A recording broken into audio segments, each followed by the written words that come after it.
Operation Gibraltar mission. जानकार कहते हैं कि युद्ध भारत ने नहीं छेड़ा, युद्ध के लिए भारत को पाकिस्तान ने उकसाया। पाकिस्तान के पूर्व राष्ट्रीय सुरक्षा सलाहकार मोहम्मद अली दुरानी भी स्वीकार करते हैं कि पाकिस्तान ने भारत को युद्ध के लिए उकसाया। मार्च के महीने में पाकिस्तान ने सीमा पर छोटी मोटी घुसपैठ और गोलीबारी करनी शुरू कर दी थी।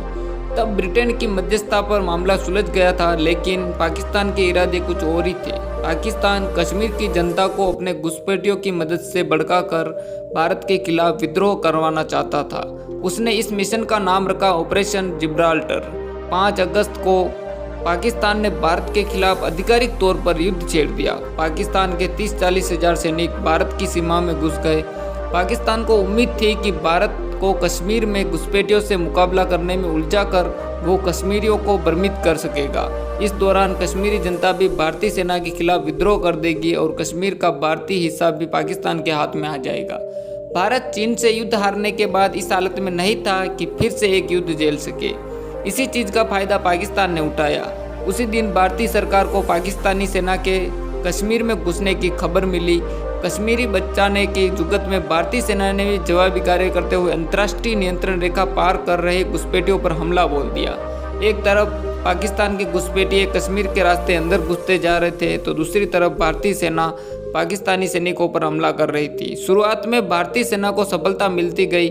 उसने 3 पहाड़ों इलाकों में पाकिस्तानी घुसपैठियों के कब्जे से आज़ाद करा लिए। 8 दिसंबर को पाकिस्तान ने मुनाबाओ पर हमला कर दिया। दरअसल पाकिस्तान लाहौर में हमला करने को तैयार भारतीय सेना का ध्यान बटाना चाहता था।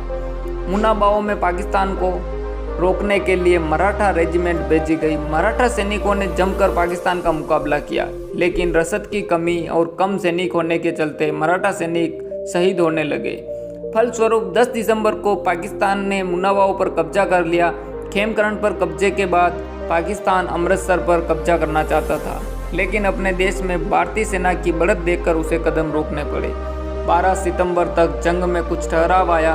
दोनों ही देशों की सेना जीते हुए हिस्से पर ध्यान दे रही थी। इस युद्ध के परिणाम, इस युद्ध में भारत और पाकिस्तान ने बहुत कुछ खोया। इस जंग में भारतीय सेना के करीब 3000 और पाकिस्तान के करीब 4000 जवान मारे गए।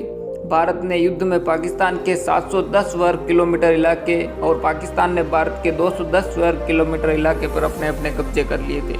भारत ने पाकिस्तान के जिन इलाकों पर जीत हासिल की, उनमें सियालकोट, लाहौर और कश्मीर के कुछ अति उपजाऊ क्षेत्र भी शामिल थे। दूसरी तरफ पाकिस्तान ने भारत के छंब और सिंध जैसे रेतीले इलाकों पर कब्जा किया। क्षेत्रफल के हिसाब से देखा जाए तो युद्ध के इस चरण में भारत फायदे में था और पाकिस्तान नुकसान में। आखिरकार वह समय आया जब संयुक्त राष्ट्र की पहल पर दोनों देश युद्ध विराम को राजी हुए।